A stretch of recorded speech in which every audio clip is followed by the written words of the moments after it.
За над чи ер нь хүүхдүүдтэй юм surprise барих төртэй багш нар байдаг л бид. За өнөөдөр даргон дээр явж байгаад Mongondi brand-ийн үзэсгэлэн худалдаан дээр очиод за тэгээд нэг пэйж дээрээс нь бол энэ чихрийг харж исэн. За тэгээд яг дэлгүүрийн зорж очиж аваагүй байсан. За тэгсэн чи үзэсгэлэн худалдаан дээр харин байж гин. За энэ чихэр нь ямар учиртай вэ гэхээр нэг ийм иштэй чихэр байгаад байгаа. За энэ дээр 35 үсгтэй. За нэг талын уншуулгууд энэ бүтээгдэхүүнийг танилцуулга юм гарч ирнэ. За тэгээд цаана толгой өсгөнүүдийг дуулангаа суралцах боломжтой ийм иштэй чихэр байгаад байгаамаа.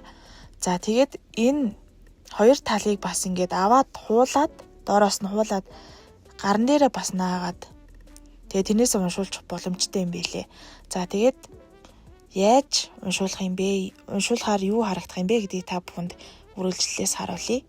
За иштэй чихрийг худалдаа авахар зэрэг угаасаа ингээд хайрцагн дээр нь энэ QR-ыг уншуулад за тэгээд аппликейшн гараад ирнэ. За тэрийг утсан дээрээ суулгаад ийм зүйл харагдана. За тэгээд энэ иштэй чихэр гэдэг дээрээ дарна. Иштэй чихэр гэдэг дээрээ дарахаар за камер шууд нээгдэх ёстой. За камер нэгдсэн. Одоо би энэ чихрийг уншуулж үзье. Сайн байна уу? Би бас сурвэн. Намайг чихрийн цааснаас гарч ирэхээр гайхаж байна уу? Би одоо чам цагаан толгой үсэг дуу зааж өгөх гээл өөр зөндөө санаа хичин зүйлсийн талаар ярьж өгөх болно. Бас энэ гоё амттай ABV чихрийг хэрхэн хаана үйлдвэрлэдэг гэх мэт бүх мэдээллүүдийг энэ хажууд харагдаж байгаа цэснүүд дээр дараад аваарай. Харин одоо AR Channel сувг дээр дарж цагаан толгойн үсгээр аялцгаая. За одоо ингээд цагаан толгойн дуугаа сурцгаая.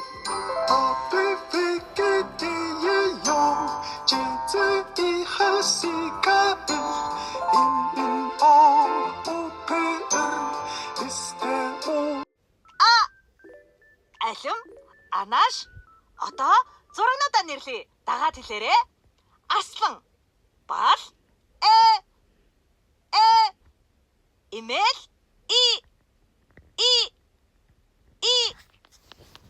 би өөр нь бол яг өөрөө юм дээр л бүх юм мэдэрж ижил итгэдэг хүн төрлийн хүн баггүй юу. Тэгээд энэ чихрийн рекламыг зөндөө үзчихсэн. Тэгээд өнөөдөр аваад идээд үзсэн чинь маш их таалагдаад тэгээд бас хүүхдүүдтэй авсан байгаа.